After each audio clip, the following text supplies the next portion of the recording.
الحمدللہ وکفا والصلاة والسلام علی سید الرسل وخاتم الانبیاء اما بعد فاعوذ باللہ من الشیطان الرجیم بسم اللہ الرحمن الرحیم الحمدللہ رب العالمین الرحمن الرحیم مالک یوم الدین صدق اللہ العظیم اللہم صلی علی محمد وعلی آل محمد کما صلیت علی ابراہیم وعلی آل ابراہیم انک حمید مجید اللہم بارک علی محمد وعلی آل محمد کما بارکت علی ابراہیم وعلی آل ابراہیم انک حمید مجید سبحانک لا علم لنا الا ما علمتنا انک انت العلیم الحکیم رب اشرح لی صدری ویسر لی امری واحلل عقدۃ من لسانی یفقہوا قولی رب زدنی علما رب زدنی علما رب زدنی علما۔ سامعین محترم، ذی وقار حاضرین مجلس، رمضان المقدس میں میں نے آپ لوگوں سے یہ وعدہ کیا تھا کہ انشاءاللہ العزیز ہر سورت کا مختصراً ہم خلاصہ بیان کریں گے، تو آج انشاءاللہ العزیز سورۃ الفاتحہ سے آغاز کرتے ہیں۔ اللہ رب العزت سے دعا ہے کہ رب العالمین مجھے حق اور سچ بیان کرنے کی توفیق عطا فرمائے۔ اللہ رب العزت اس کے بعد مجھے اور آپ کو صحیح معنوں میں قرآن مقدس پر عمل کرنے کی توفیق عطا فرمائے۔ میرے دوستوں اور بزرگوں، سورۃ الفاتحہ مکی سورت ہے، یعنی یہ سورت مکہ پاک میں نازل ہوئی، اور تمام اہل علم کا اس پر اتفاق ہے کہ سورۃ الفاتحہ مکہ میں نازل ہوئی اور ابتدائی دور میں ہی نازل ہوئی، اور اس کی وجہ تسمیہ کیا ہے، یعنی اس سورت کا نام سورۃ الفاتحہ کیوں ہے؟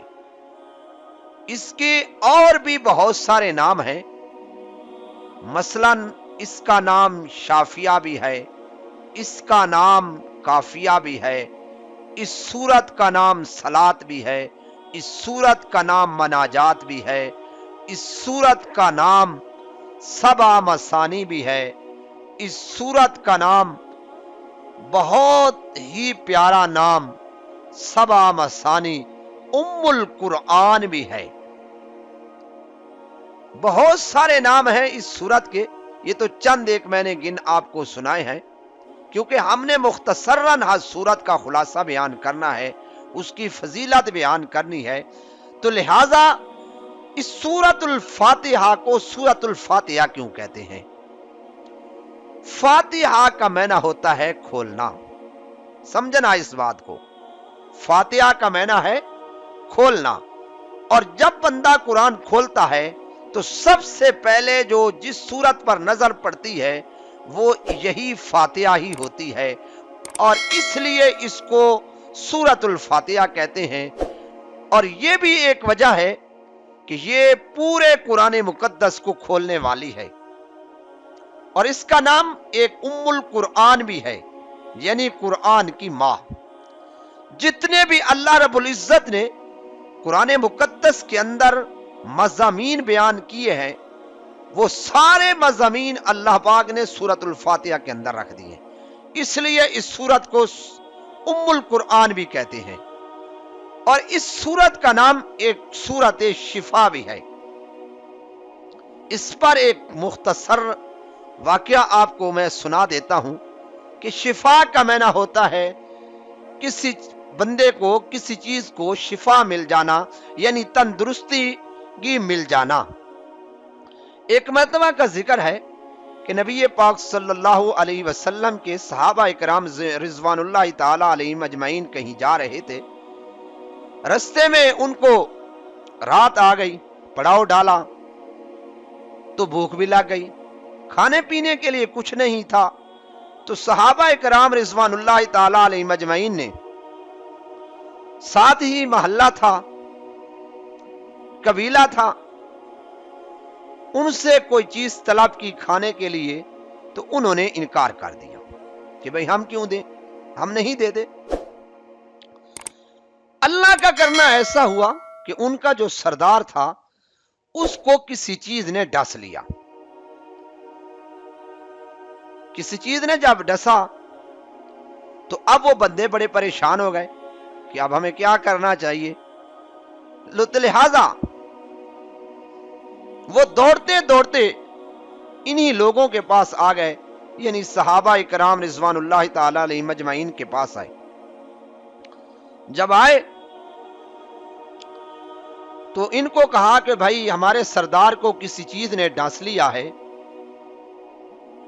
آپ میں سے کوئی دم کرنے والا ہے تو مہربانی کرے ہمارے ساتھ آئے اور ہمارے سردار کو دم کرے۔ تو ایک صحابی نے کہا ٹھیک ہے میں دم کر دیتا ہوں، لیکن اس کے بدلے میں آپ سے 30 بکریاں لوں گا۔ یہ ابو داؤد شریف کی حدیث ہے۔ انہوں نے کہا ہمارا سردار بچ جائے، بے شک آپ 30 بکریاں لے لیں۔ وہ صحابی گیا، اس نے دم کیا، پھر اپنی لعاب اس کے پاؤں پر لگائی، اللہ نے اس کو شفا دے دی، 30 بکریاں مل گئیں۔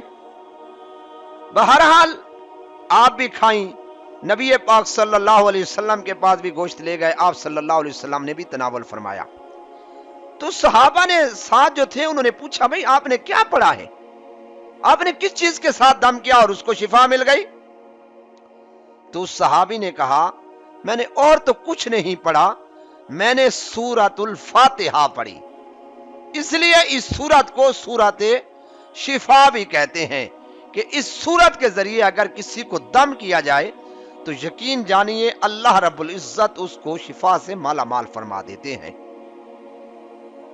اور یہ بات بھی سمجھو کہ قرآن کریم کے بنیادی مضامین جو ہے نا وہ 3 ہیں۔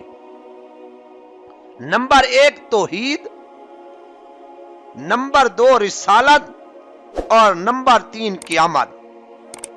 اور اللہ پاک نے ان تینوں چیزوں کو سورۃ الفاتحہ کے اندر جمع فرما دیا۔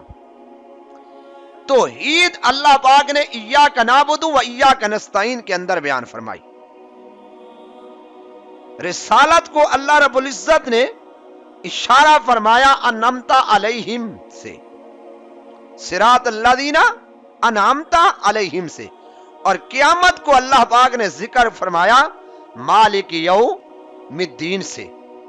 تو یہ سورۃ الفاتحہ کا بالکل مختصراً خلاصہ تھا جو میں نے آپ لوگوں کے سامنے بیان فرمایا۔ دعا ہے اللہ رب العزت سے اللہ رب العزت ہم سب کو عمل کرنے کی توفیق عطا فرمائے۔